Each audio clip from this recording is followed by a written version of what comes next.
Well, good afternoon. Welcome, welcome, welcome. Thank you guys for coming out this afternoon to learn about dashboards. My name is Jeff Sewin.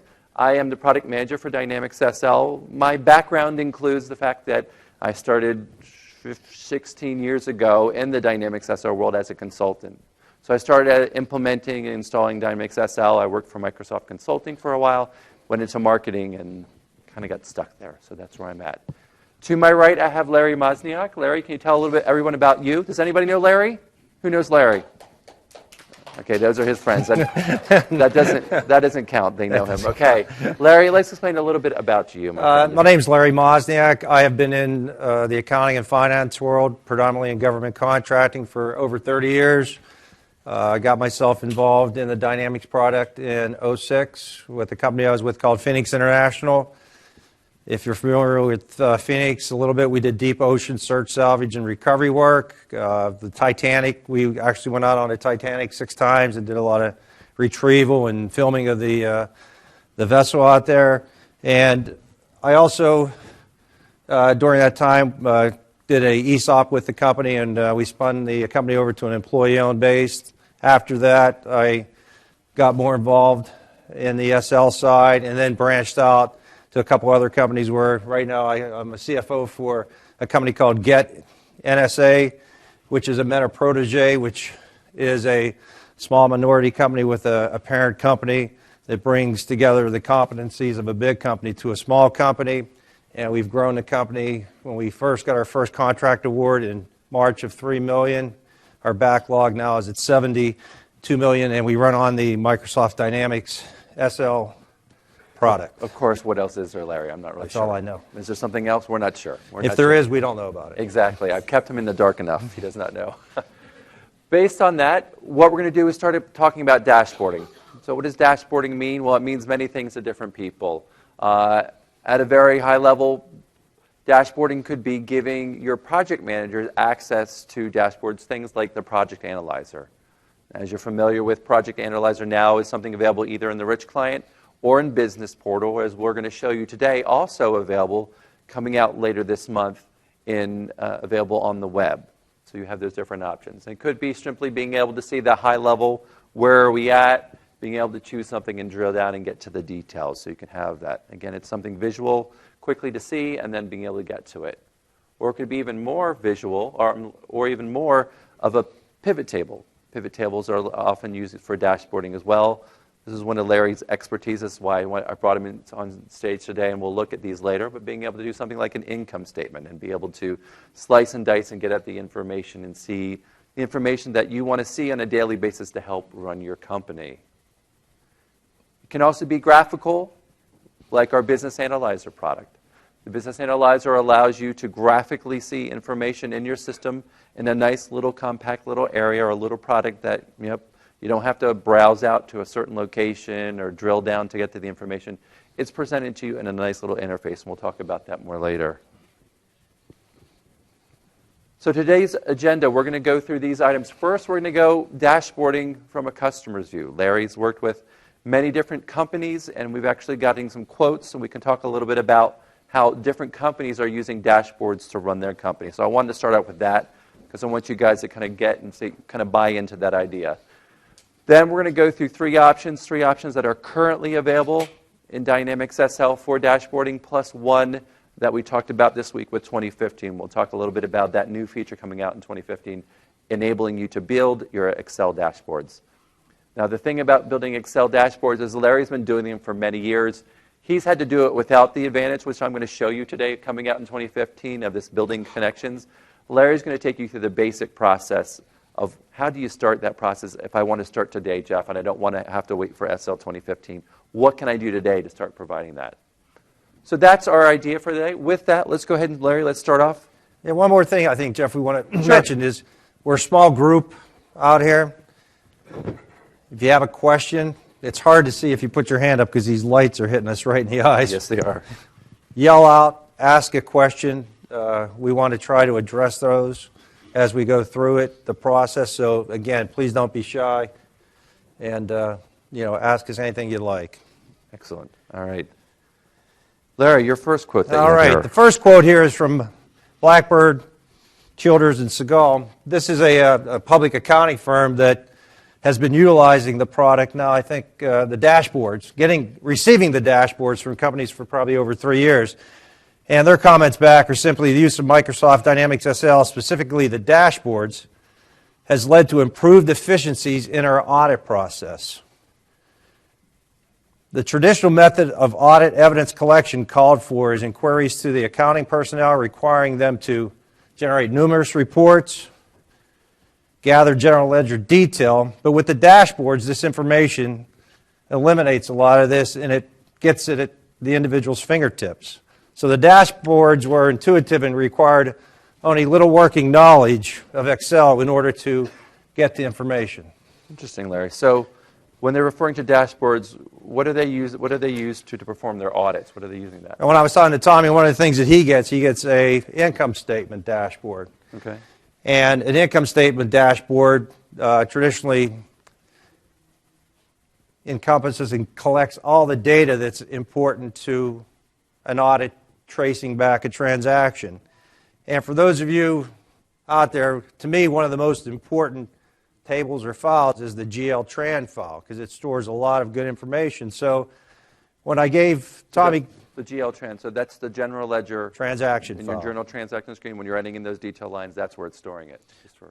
That's a good one. So one of the things that in the pivot table that they received is that when they would go into the transactions and double-click on a line item in an account, it would bring up the project number, the task ID, the module, the reference number, the employee's name, the vendor class, the vendor ID, the transaction description, this kind of stuff, tran like date, this. the period it was entered, period it was posted, the contract information, the quantity, fiscal year. All that information was pulled together, and it was done through the dashboard. And so we're going to, later in the show, if we have time, I'd like to demo that P&L. That would be great. Dashboard. That would be great. I think we'd like that. Okay. Excellent. The next one is from NSA, Nuclear Safety Associates, and Robert Frost is the CEO there. And the dashboards have created a change to the way NSA does business. They make it incredible array of financial information, data available on a real-time basis to my entire senior management team in a format that they can easily understand. I think the key word there, Jeff, is easily understand. Because the dashboards are created in Excel, everyone on the team intuitively knew from the beginning how to make changes and extract the information. And today, Rob would say he can't imagine doing business without dashboards. So what are some of the examples of some of those dashboards they're using on a daily to actually run their business? Well, one of the things in Rob's business here is it's labor intensive. So he's able to run labor utilization reports on a weekly basis.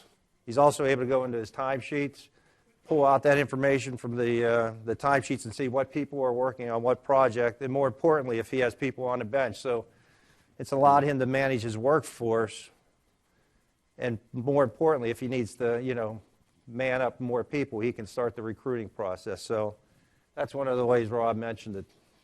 Great. Sierra Lobo. You've got a lot of friends, Larry, I don't do. you? These are all from Larry, so. Sierra Lobo. One of the reasons they chose Dynamics over other government accounting softwares was that Dynamics, you can access and retrieve data directly from the database. Utilizing dashboards, they can monitor AP, AR, cash, labor utilization, P&L, performance. The key one here, I think, is indirect cost rates. And they utilize the dashboards to assist with many other of their day-to-day operations and to prepare special reports for their CEO. So, Tony has done a good job in regards to utilizing, the dashboards in his environment. So he's using it on a daily basis. Indirect rates, what does that refer to, Larry? How many people are government contracting or get involved? Well, in the government contracting world, if you go into SL and you set up your statement of indirects and you run that allocator statement of indirects process, and it gives you what your fringe and overhead and G&A rate is, what we found is there's two tables out there that store the information month over month of what your rates are. And it also stores your source, where the costs are going to be allocated to. Mm-hmm. And by pulling these two files together, we actually could bring in our base allocation, our source, and then have a month-over-month indirect cost rate. So if your fringe 1 month was 30% in January, then in year-to-date in February went to 32%, you could see that trending. And more importantly, he was able to give that file to DCA through an audit and show them that all his costs were being fully allocated and absorbed in compliance with FAR Part 31205. So, which we all know. We don't know what that one means. Oh yeah, I love that one. All right, Larry, give us another one, last one here. And we have Crystal in the house, who is from Entercon. So, I think at Entercon, Dynamics reporting option provided excellent routine metrics on company performance, but they have started to work with the dashboards more on a daily basis. Through the ease of being able to filter and sort company financial information, management has the ability to quickly gain a better understanding of the company's performance issues. In addition, financial administration staff, Crystal, has been able to have significant labor time in doing her function.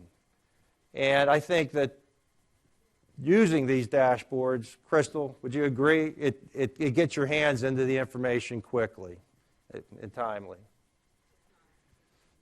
Excellent. And one of the biggest nemesis we had, I think, there when we worked a little bit together was on the unbilled. How many people in here struggle reconciling your unbilled to the GL? I saw one hand go up. Is that it? There's a couple. I saw a couple out there, yeah. Well, I think Crystal will tell you, and Jennifer's up here too, who also worked on the unbilled, is there's two files that predominantly will help you reconcile that. And the one is your PJ inventory detail file. It stores all your unbilled activity. And then we found that in your ledger, if you're pushing all your unbilled to your general ledger account and your sub-account string, is that you could pull in your history, and then you pull in your unbilled that's created through your allocation process, and they should always net to zero. Now, we call it the crystal problems or whatever, but what we found is the only time we ever would go out of balance, and it goes for Jennifer too, and others, is if, one, somebody posted a journal entry to it, two, a project was set up without a billing format on it, and if somebody didn't post an allocation process. But once you get that locked down and instruct people, every day you're in balance, right? And Jennifer, you too? So that's one of the ways that we know every day our unbilled is in balance. So, excellent, very good, very good. Any questions for Larry on any of those things he's talked about? Okay. So what we're going to do next is we're going to go through showing you, again, 3 different areas inside of Dynamics SL that you can start creating and using dashboards. The first one we're going to start with is the Business Analyzer. Now, for those of you not familiar with the Business Analyzer, it comes to the common question. There are people that want answers to questions that are outside of the accounting department, and do you want to give them access rights to your system? Usually the answer is no. So with the Business Analyzer, we'll take the people on the right who have the information and provide you with a graphical tool that will allow you to provide that information to them. What we're using here, again, is the Business Analyzer. If you're on SL 2011 Feature Pack 1 or higher, you have access to install the Business Analyzer. Now, what is it? Well, technically, it's displaying SQL Server Reporting Services reports. So it's a connection, giving you the nice pictures in a nice little wrapper so you can see them. The idea here is that we're going to have a tool that allows us to view reports that you have created, whether it's you or your partner has created for these. You're posting this report out in a location and then using this nice browser to get to it. Big thing about it, too, is that it does not require that Dynamics SL is installed on your machine. So you don't need to first install SL, then install the Business Analyzer. Business Analyzer can be a standalone installation.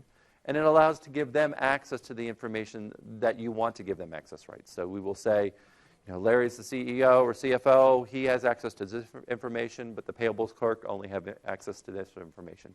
So it follows a whole idea of a role in giving people access to it. What we're going to do for you today is actually go through a demonstration. For those of you who are not familiar, anyone never seen the Business Analyzer before? All right, okay, there's a quarter of you. We'll go through a quick demonstration then of just what the Business Analyzer does provide for you, and then continue on from there. Again, any questions during this time, please feel free. So this is our Business Analyzer interface. Again, this can be run on a Windows 7 desktop. It can also be run on Windows 8, and we'll show you what that looks like. It has a different look to it, but the same idea. And the idea, we're going to just quickly go and walk through what are all these little icons across the top of the screen and what do they do. So what we're doing is we're looking basically at a picture of a report that's sitting out there. So if this first button right here is the information button, and this is just letting me know some information about the report. When was it run? What databases it run against? Again, if you have multiple companies and you have a report running against different databases and you chose different ones, you're not going to hit this button a lot, but if you want to know the details when you first set it up, oh yeah, this is the report, that's what I'm looking for, that's my company, yep, that's great. So that's just a little bit of information about the report that you're looking at. The next button next to it is the View Report. What you're seeing right now is strictly just a picture of a report. If you actually want to interact with that report, they have the second button here called View Report. And what that will do is pull up that report in the natural browser-based SSRS report viewer. What does that mean, Jeff? Well, that means that if this person has written this report to be interactive, I can now click on it and drill down to get the details.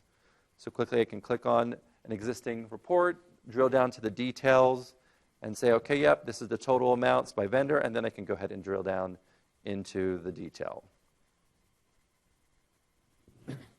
All right.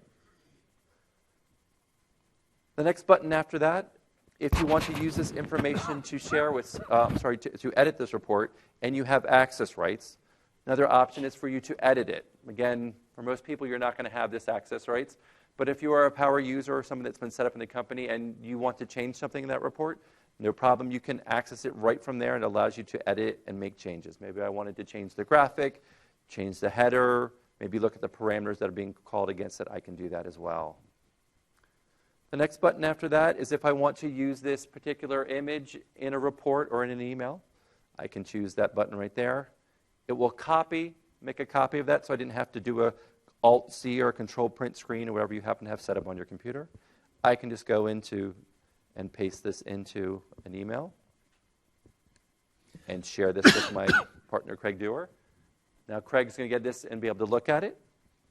Another thing as well is if I wanted to put this into a PowerPoint presentation like we're giving today, we have that same ability to go ahead and click on and paste a copy of that as well. So again, right now we're looking at the dashboard, again, a way to look at information, but also a way to be able to share that information with other people that don't have access to that dashboard. Yes, of course.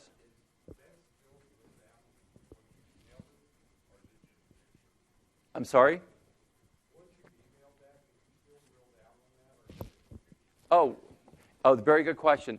All we were doing, the question was, when I go ahead and make a copy of that, am I giving it the actual link to the report or just a picture of the report? And it is just a picture of that report.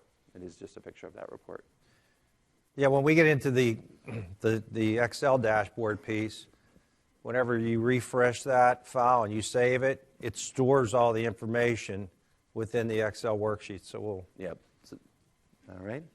Other just options real quickly on here, you do have a change date functionality that in case the report you were working on had parameters that like changing the date, it would go ahead and accept that. You could also work with the select company functionality. Right now we're seeing everything for all companies that are out there. You can of course go ahead and turn that off and just choose one of them. And as we choose one, it's going to go ahead and reflect in the data on the report.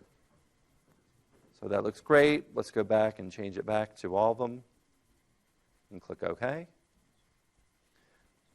Now the last button is the communication button. This is not required, but it is optional. And what this allows you to do is, for example, if Larry and I are in this case, I think the demonstration here is going to be Craig Dewar and myself. We say that whenever someone has a question on the accounts payable report, who are the people that we should be contacting about that? What you can do is built into it will allow you to say that I have already set up that Craig Dewar is the person that you need to talk to when you talk about accounts payable. He's the person to go to. How did we do that? Well, you have a couple different options. You can use the Add Contact to Report button. Pulls up the screen and allows me to add an additional person. Click OK. So now when I go underneath it, now that we see that there are 2 people assigned to it. All that strictly is for nice informational purposes, because if I want to actually interact with somebody, I can just click on their item. Now, another way to add people is using, if you are using, you might be asking, what are we using for our contacts? We're using Microsoft's Link product. Microsoft Link is used a lot of times internally at companies for communications, whether it's IMing, you can do video chats, you can do conference calls, webinars, everything, you can use that. So this interfaces with that as well. And if you are used to the interface, you also have another way to add people by just using the standard link interface where you can see, here's everyone that's available. We could add one day if we wanted to as well. Now, what does it actually look like once you start interacting with it? Well, we just go up here. So for example, if I wanted to talk to Craig, it appears Craig is online. I can click on here and type in my message to Craig. And wait for him to respond. Now, again, as I told you, Link allows us to share things. One popular thing to do with Link is the ability to share my screen with you so we can look at the same thing together.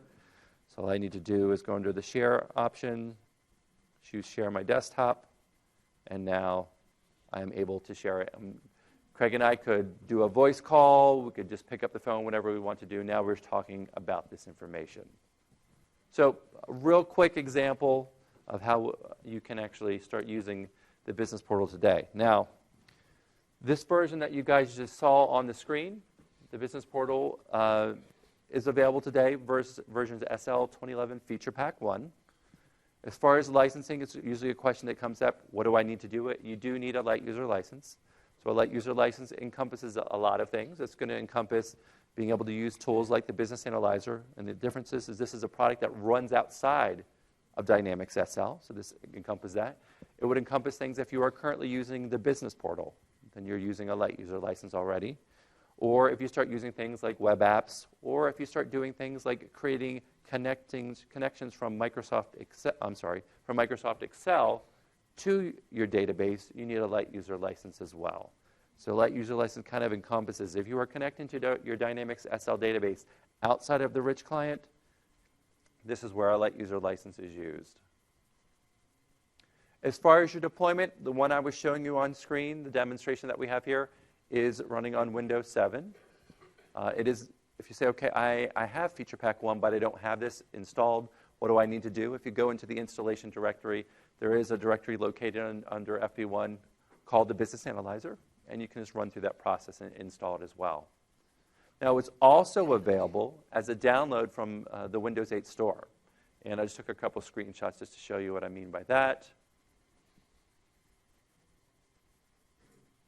So, for example, if you're on a Windows 8 machine right now, you can go ahead, start typing in Business Analyzer into the store. It'll go ahead and pop up to the top, as you see right there. There is a brand new version which just came out, I think, a couple weeks ago or a month ago. So there's a new version available. It's got a bright new, cool new look, very Windows 8 tile looking. So a little bit different than the one, but it still has the same exact functionality. You can still open it up, edit, drill down. Now, this came about, I think, after I made this slide, but there's also a version that will run on your Windows 8 phone. So if you have Windows 8, you'll have to do that. As a complete technical side note for my IT people in the house, there is a hotfix that you need to request if you are going to start using the latest and greatest version of Business Analyzer. It's just a hotfix that you request from the support team, and they provide it to you to help make a connection. Yes? Question. Good question. The question is, if I'm an SL 2011 Service Pack 1 or plain vanilla, can I use this? And the answer is no. You do need to get up to Feature Pack 1. The Business Analyzer has been written to connect to FP1. In FP1, there were changes to the source, to the tables and so forth. So you need to be on at least feature pack 1 to get that. Okay, good question. Good question. Yes? In the 8 version, to be honest with you, I haven't played with it that much, but I can double check. We can look at it. I've got it up and running, so we can maybe look at it afterwards. But not that I'm aware of right at the top of my head. But I know they're working more on live. Because one of the things, the downfalls of that is that it was a picture of a report that's constantly being refreshed, not a live tile like you're talking about. But to be honest, I haven't played with the one that just came out a week ago. So we can look at that. We'll take a look at that. Any other questions on Business Analyzer? Yes? If we have our project set up on a SharePoint project site, Mm-hmm. can we embed a link to Project Analyzer within a SharePoint site? Does it? Operate? Because Business Analyzer right now is a standalone product, meaning it's an actual executable that runs, I would think you would, instead of sending them out to the Business Analyzer, let's talk about what's on the back of it for the IT folks. On the back end, all it is a bunch of SSRS reports sitting out on a server. So I would think you would probably go more towards going right to putting a link to the SSR reports themselves. When you get the Business Analyzer from Dynamics SO and you implement it, one of the steps is we give you a tool that once you have SSRS up and running on your system, we go through the steps. Tell us where your SSRS server is. Tell us what you want, what databases you want us to automatically create it. And I think we create about 30 or 40 different reports for you out of the box. We create the folders, this is your company name, here are all your project SSRS reports, here are all your financials, here are all your distribution. So we create those. So I think in your case, and the question was here, I've got project and I'm using project sites and I want to get to this information and share it with people. I think instead of going to Business Analyzer to then get to the data, I think you would probably go directly to those SSRS reports. So it's probably a better solution for you guys. And I'm sure there are gadgets or widgets that you could add on that would allow you just to sync right to any SSRS report. Okay?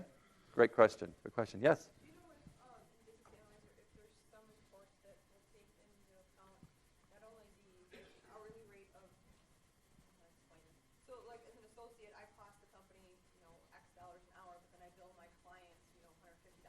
Mm-hmm. Is there a report that will take in back the amount that I'm billing the client, or is it just really going back to my cost? Out of the box is probably just going to be your cost, I would think. But that does not mean the reports that we're putting out there, so we give you 30 reports. That's not going to cover everything you want. All it is you can just create your own custom SSRS report and deploy it right out to the Business Analyzer. So you just take what there's out there. Now Larry's going to take you down a completely other path. He's going to take you a totally different path. He's going to take you down to Excel, which is another option as well. But yes, the basic project reports are out there. They're available to be opened up in SSRS, like that edit button to open up and change it completely to the way that you want it. And that's what we expect that to happen. We're not going to get everything you exactly need. Yeah, and right before we came up, as a matter of fact, Jeff and I were looking at one of the dashboards that we created, and what it had on there was for the employee. We brought in the employee's name. We saw their average hourly billing rate on the revenue line associated with the quantities, and then in the cost line, I had their average hourly rate quantity of their cost included on the dashboard. And then if we wanted to see the dates, all we had to do was double click and it drove us right into the transaction dates. So I have something that we created in a dashboard format that I think answers what you're looking for. All right. Project Analyst. Larry, what is the Project Analyst? What does that do for us? Well, Jeff, just like it says up there, it gives us a list of projects for the PMs that are available, financial summary information, AR aging, the unbilled summary reports, balances, project net profit, and task net profit at the tasking level. And we find that by placing this out there and having it in our PM's hands, the biggest thing that I try to focus them on is, the unbilled side, because without invoices being billed, that's going to slow down our cash flow. So they use it to help monitor their billings on that side. And I think we're going to go in and we'll take a look at this. Look at some of those. So the Project Analyst itself has been around for a long time. Not a lot of people know there is Project Analyst inside the Rich client, because most times you don't let people get in there, but there is a version in there. And there's also a version that's been on the business portal for a while. Now, what I'm going to show you today is a kind of a combination. They took features and things that are available in the rich client, things that are available in the business portal, and kind of moved them together into this new version. What we'll do is we'll take a look at, this is SL 2011 Web Apps CU1, which is coming out later this month.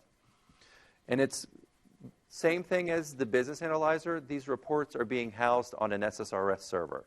So we're not making you have to buy some other third-party new thing that you already don't have. If you've got Microsoft SQL, which we all have because that's what our databases run, we can all insert report server on top of it. There's no additional thing we have to worry about. So we have that functionality. What you're seeing here is the new business analyzer written to run in SSRS. How do you deploy it? Same way as we do with the business analyzer. There's an installation process that will automatically go through, walk you through the steps, and put those reports out here, and then you have access to it. Now, if you're familiar with the idea of the view of the project analyst, you have a standard view where when you open up and you're looking at your projects, all you're going to see are the projects that you're associated with. So that's all you would see as a project manager. You also have an executive viewer, which we're in right now, just to show this demo, where we can see everything that's out there and be able to see all the items that are out there. The top of the screen gives us an area to kind of sort that list below, because if we see this list, it's pretty long. You can see a lot of different projects that are out there. Again, the top portion of it is just allowing us to sort and select. Let me get to the things I want to faster. Once we have the information that's available faster, then we can see we've drilled down on this prediction with this old Solomon upgrade one. And Larry, do you want to talk to anything? Yeah, I'll just point out a couple things. The one thing that's nice is from a top level, you can get your revenue, your expense, and your margin contribution for the project. One of the areas we like to hone in on with our PMs or make them accountable for is looking at the aging. And obviously here we got a problem with an item going over 90 days. And then the other area that we focus in, and we did this two ways. One is the PM can see on here the part that was not billed yet to the client. And in turn, we also created, in another session, we have the dashboard that would self-reconcile our unbilled back to the ledger, as we were talking a little bit earlier. And I have that in the accounting department, and it's marked and highlighted in a yellow format, which means that this particular unbilled has yet to be billed. So the other nice thing is they can see what the bill to date is. If there was any retentions and things like that, it would have it summarized there as well. And then we can drive into the detail as well, right, Jeff? Exactly. So if we want to pull up any of these items and look at the unbilled summary, we could drill into the details. And then you have the information, the details of what makes up that 422. Now, here's another great thing. In the past, when you had this was written in the business portal, editing it and wanting to edit and make changes to it was kind of hard or not possible in some cases. The nice thing about this, again, this is just an SSRS report. You say, you know what, this looks great, but I don't want people to see this. Very fine. You just open this up in the report editor, remove the fields that you don't like, add the fields that might be missing that you want to it. So that's the huge benefit as well. Second benefit, to view the project analyst today, you need to be on a Windows desktop running IE. This now is available on your tablet. Technically on your smartphone, though, your smartphone is going to have to be really, really big just to simply view all this information. But if you're on a tablet, your iPad, whatever, Android, whatever it happens to be, this will run on that. So now we are opening up the availability of this information. And hopefully you see, again, these are all SSRS reports, so we can open up, make changes, remove the things that we don't want. If you really want to get into it, you can go into SSRS and start setting up access rights for different people and so forth to view that information as well. So you can go and do as much as you like in that area. Any questions on that? Again, this is coming out at the end of the month. Current one, you do have this type of information, but it's available right now in the business portal for the most part.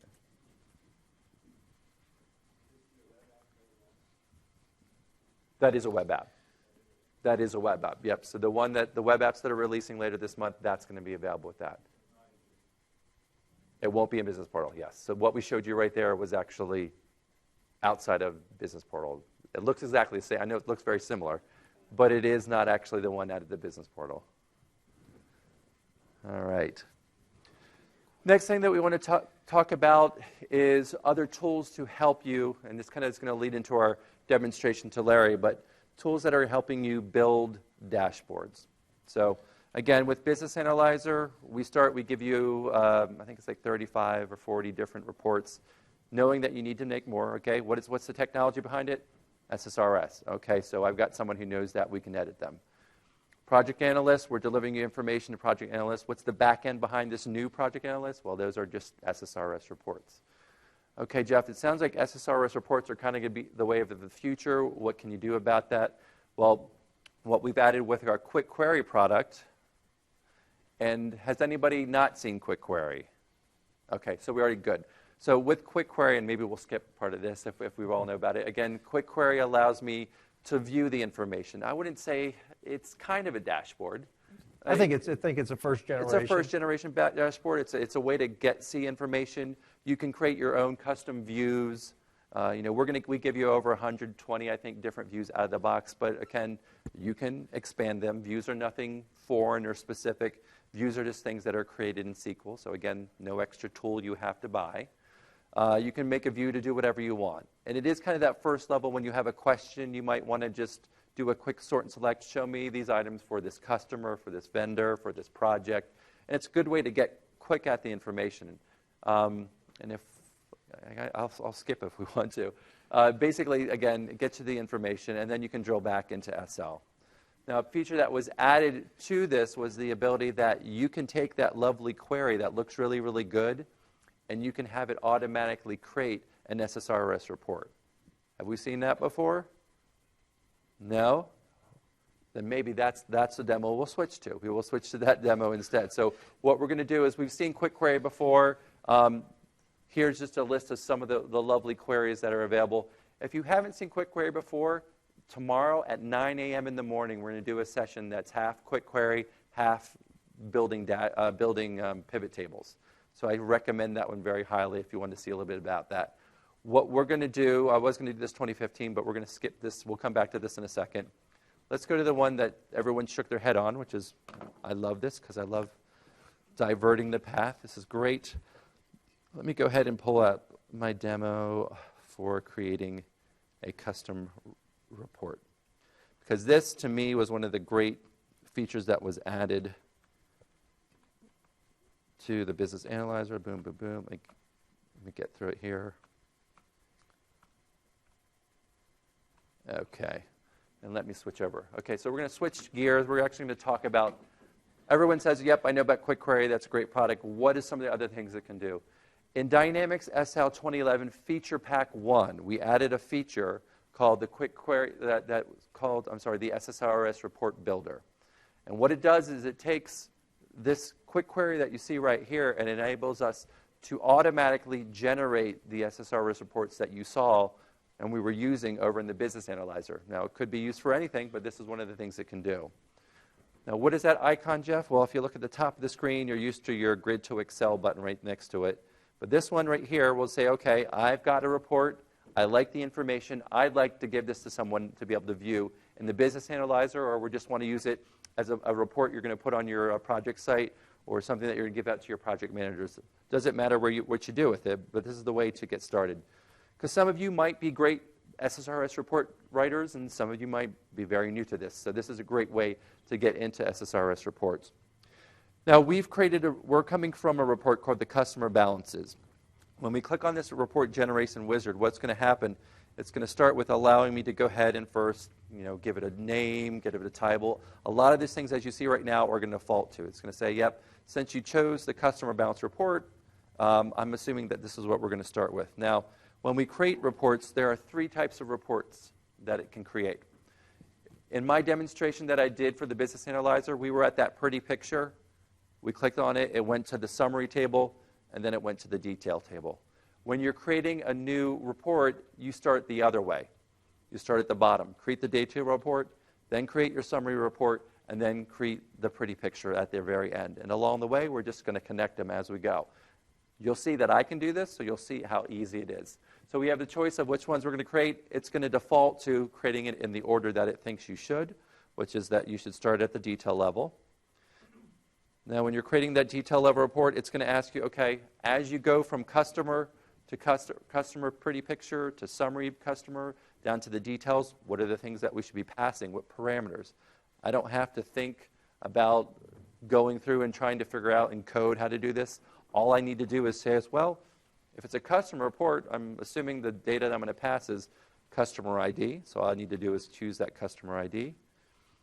I could add another parameter if I know more things that I want to give it, but in this case, it's real simple. Next, it's going to show me that, Jeff, here are all the fields that are currently displayed on that quick query. Do you want all those? Yes, I do, or I can choose to turn some of them off as well. Next, it's going to say, again, a lot of this is all default. It's going to give you the title name. I'm free to go in and make changes as I want. It's going to say also, here's the module that we assume that this is associated with. And since it's a customer report, we're assuming it's associated with AR. It's going to go ahead and give it a report number. Again, you're free to change it, but a lot of this stuff you're going to just let it go. And then you click on the Generate button. The Generate process will create the report. It'll create the files that need to be used by the SSR report server, and then it's going to upload them up to the site, all for me. Now, the next step is that I need to start all over and create my summary report. But they did a nice thing here. They created a Start Over button, and the Start Over button will let me go backwards. And as I hit Start Over, it defaulted to Summary. So now I'm at the summary level. Again, I go through, choose the parameter that's going to be passed, click Next. Now, this is the summary level report. I need to tell it, when I go from summary, how do I get to detail? What's the path? All I need to do, I don't need to know any special things. I can just go ahead and click on the field that I want to use, like the current balance. All I need to do is tell it that when I click on the customer balance in my report, I want to drill through to that report we just created, which is called the, where is it at? Customer Balance Detail Report. Again, I'm just selecting, hitting Next. It's already populated the fields that it knows it needs to use. And I click on Generate again. And then last, I go ahead and click on the Start button again. It's gone up to say, okay, we're creating what they call the chart, or I call the pretty picture. Again, we don't need to pass any parameters to that. That's just the base report. Again, now it's going to ask me, okay, what do you want to display? Well, I'd like to display the customer name. And I'd like to display the customer balance. Those are the things that are important to me on this report. Click Next. Again, how am I going to get from one to another? When someone clicks on the customer balances, I want it to drill through. And drill through into that customer. There it is, customer summary table. Once I do that, again, fields default for me. I click Next and Generate. And now I am done. Now, what does it look like next? Well, if I go into Business Analyzer, where are you, Business Analyzer? I know you're open here somewhere. There you are. All right. Now, all I need to do in the Business Analyzer is, since I just did this, I need to refresh, reload my reports. And there it is. We have a brand new report that we can open up.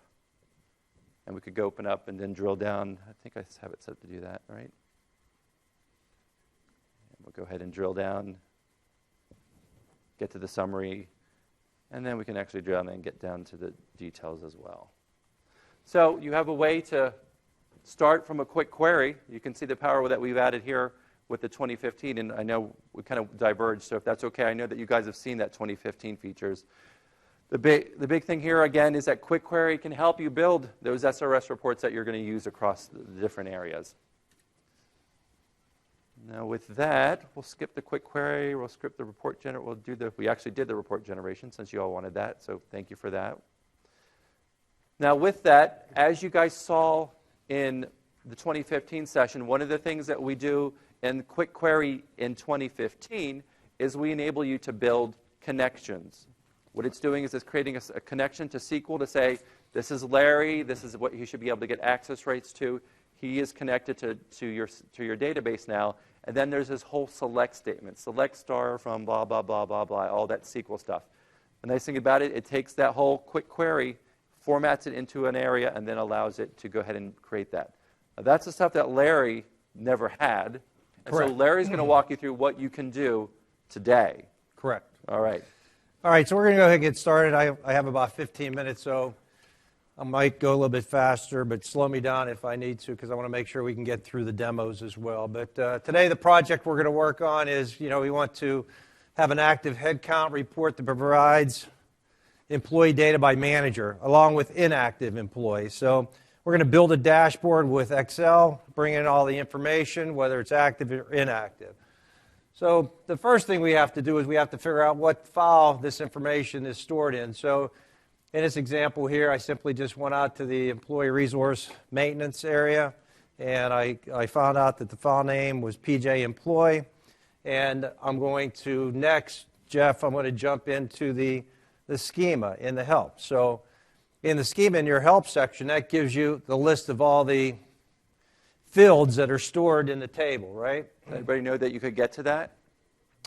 Yep. Okay, good. Which is, I didn't know that. Jeff told me one day after I said, what's the name of this thing? He said, just go into help. So anyway, so once I found out what the field names were from the schema, it allowed me to start building my dashboard. So with that, the easiest way I taught myself, what I did is I would open up Customization manager. customization and look at the property, and then halfway down it would give you the, thank you. Come on up, you can help me. My lips don't even move and the words come out. Just that good. Damn, you're good. All right, so we're going to build this project. So we have to start by creating a connection from within Excel. So under the data section, we choose from the source. And from here, we create from the Microsoft Query selection. So you simply click on that selection. The next thing we do is we have to find the application database that we want to pull this information from. So once we do that, we simply click OK. And then we get this part, which I always struggled with, right, Jeff? The connection. This is the hard part. And this is where I would go in and say, I want to do a trusted site. And I'd say, OK. And then I would create the connection link. I'm not getting into the connection link here, but the piece that I always had to do is I have to get IT involved, help me get that link established so I can talk back and forth. Now in the new version in 15, right? This is going to be done automatically. So for a guy like myself, for the first time, I could go into 15, establish a file with just the connection, and then I'm ready to go. You're ready to go crazy. And so this is the hardest part, getting the connection. So once I get the connection established, I go down and I find the table that I want to work with, which is PJ Employee. And from that, I simply just click OK, and it brings up all the field names that are associated with that table. So I start bringing in each field name that I want to bring in. And in this case, I'm going to bring in the date hired. I'm going to bring in the employee status. I'm going to bring in the employee type, the employee GL subaccount, and I'm going to bring in the manager one. So once I bring that information in, I simply have to click Next through the wizard. And now it's going to give me an option to filter the data. In this scenario, I'm not going to do any filtering here. I'm going to do my filtering in the pivot table in Excel. So then I simply click Next. It's going to ask me, do I want to sort the information? I'll just say, yeah, I'll sort it by the employee in ascending, but it really doesn't matter because I'm going to do some more manipulations within the pivot table. So the next thing it does is it brings me up to the final place. And what I like to do, since my background is that of a CFO and I'm self-taught, I taught myself SQL using searches, and so what I like to do now is I like to bring up the view of the data in a query in a Microsoft view. So I say finished here, and what it does, it brings in all the data that I just requested into a format that's yet to be pasted into Excel. But what more importantly is there's a button up there called SQL. And when I click on that, it opens up the SQL statement. So within the SQL statement, I'm going to see my from statement, which is what file am I going to be pulling this information from? Well, it's the PJ employee. It's going to give me the selection of the field names that I want to select. And then it's going to give me the order by that we chose by, the information to come out. So once I'm comfortable with that, I simply click OK, and it retrieves the information, and now I'm getting ready to pop it into a pivot table format.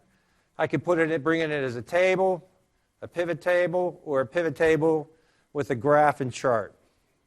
I'm just simply going to bring it in as a pivot table. And so now, when I bring the information in, it goes in to the pivot table layout. I simply start dragging and dropping the information into the format that I want to see it in. And now I'm going to go into a live demo here, and I'm going to show you guys a little bit how you can manipulate it in a live format. Exactly. And real quick, someone was... Is there a question? Someone was asking, how do you find the name of the field? If you're familiar with customization mode, you can click on Customize under this little icon on the upper left, click on the field you like, and go to Properties, and it'll show you right here what the name of the field is. There's also this kind of helps you out with this, but it's more for reports called the Report Assistance. If you search on customer source, hopefully it's working out. If it isn't, let me know, because I know they've just redone customer source. But Report Assistance, as in ASSISTANTS, those kind of assistants. It goes through the reports and it tells you, and the screens, and it says for each field, each thing you see on a screen, this is the actual name of the field and the table that goes with it. So it looks like a big spider gram because it's a picture of the screen and then all these little arrows going off saying this is what this is. But if you search for Report Assistance on Customer Source, and I'll give you my card if you can't find it to let me know, because I know they just rebuilt it, so it's hopefully getting better. You'll be able to check that out and be able to find the information as well. But this is the other way to do it as well. And with that, I apologize, Larry. Let me give you back to your demonstration. Yeah, we can just open up both of those files. All right, both of them are open there, Larry. I'll get your way. Good. All right, so in the first pivot table that we have laid out is up above I have my status. And if I wanted to see just the active employees, now I simply just take my drop down, click on the A for active, and click OK. And it brings in just my active employees. Now if I want to see which employees are inactive, I can simply now just drop on an inactive. And now it just brought in my inactive employees. And if you're in a people shop type of arrangement, sometimes people come and go in a company, but we found that our managers sometimes will just go into the inactive stage and they'll see a person's name and say, hey, you know what, he was a good person, I'm going to go see if I can recruit him back. So that's one way to use this pivot table. Now another way you could do this is, and I'm going to push this back just to active employees, is now I want to sort this data by the manager. So now I'm just going to grab the manager's name and I'm going to drop the manager's name first. So now I get a list of all the employees that are associated with each manager. If I wanted to see it by sub-account, again, I could just drag my sub-account up into the hierarchy and look at the information as a whole based on that sorting sequence. And one of the nice things now, if I come into the data area and I click on my properties, within the definition, and I'll open this up, this line up here that I'm highlighting, this is the line that I always struggle with, and that's getting the connectivity from Excel back into the SQL. Now that's going to be handled by 2015, and it'll also be established based on, if my memory's right, the user's rights. The user's rights, yes. So it's going to allow them to create that connectivity. The next section down here is actually my SQL statement that was created. The nice thing about this is once you have the connectivity established, then you have another SQL statement. You can just cut and paste any SQL statement in here because your connection's there to create another dashboard. So now what we're going to do is we're going to look at the income statement dashboard that we were talking about earlier. And this is a little bit more robust.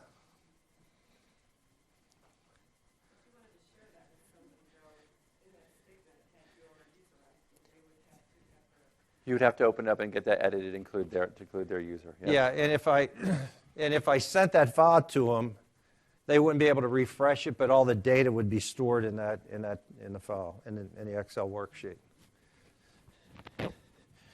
All right, so this is a traditional P&L, and what we're doing here is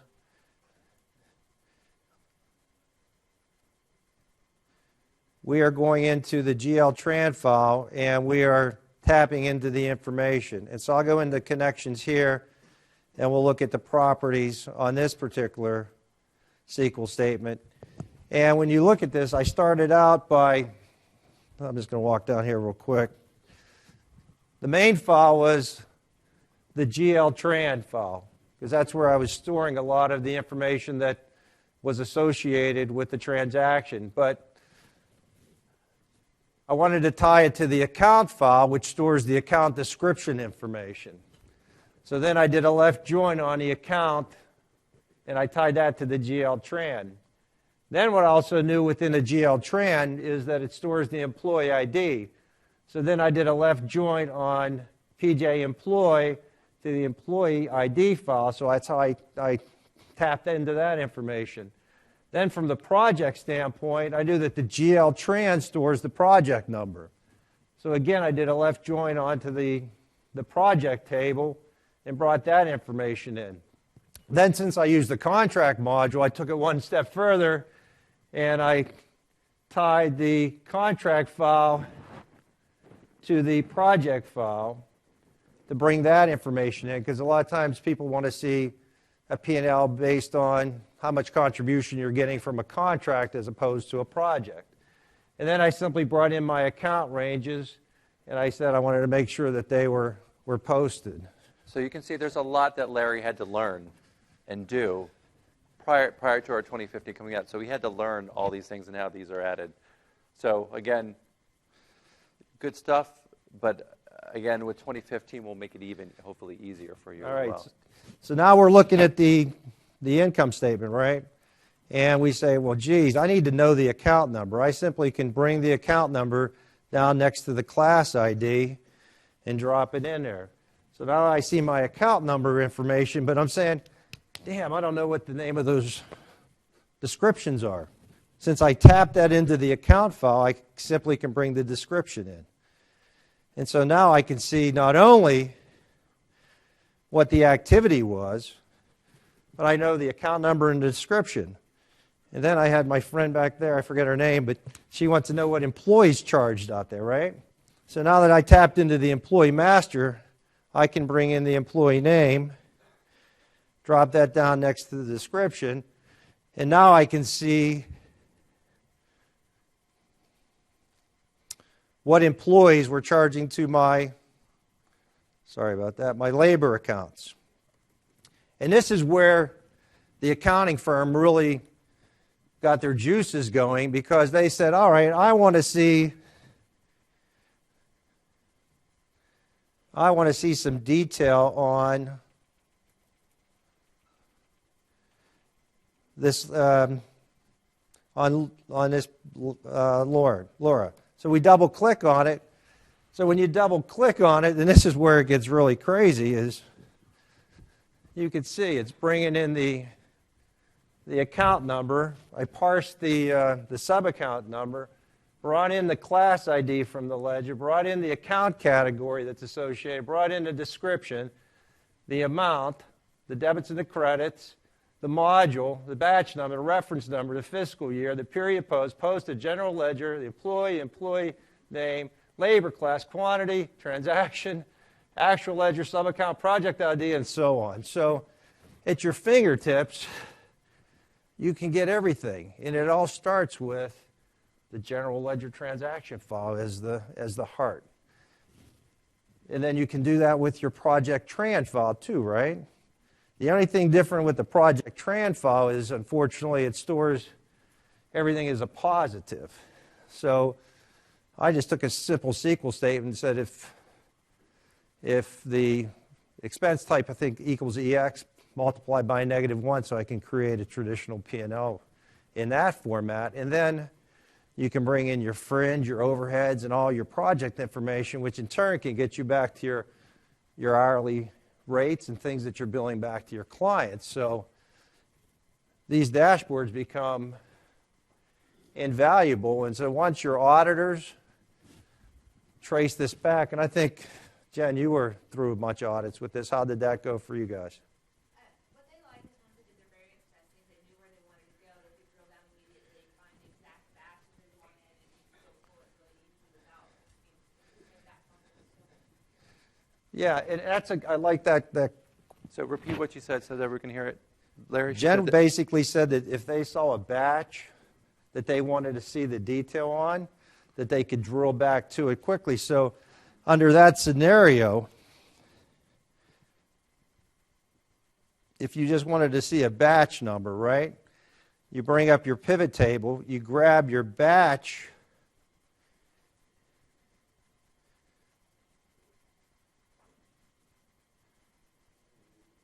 I'll just grab the reference number to keep it simple. You grab your reference number, and you can simply just choose the reference number that you're looking for, click on it, and you can see that there was no impact on the one I chose.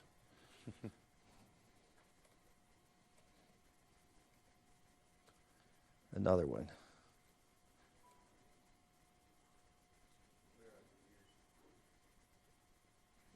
Is there a year messing that up, Larry? Yeah, Year's that's me. messing it. But Okay. there's an example. Yeah, because I was bringing in some balance sheet items. But that gives you an idea. You can trace it all the way down to the transaction level, too, if you wanted to see where it all impacted. So what happens is that pivot table, all these, There you go, Larry. all the fields that you guys pick up here, this creates the way you can look at your data in any way, shape, form, or mean. And sometimes people say, well, can't you just give me directions on what you want it to look like? It's your imagination. What do you want to see?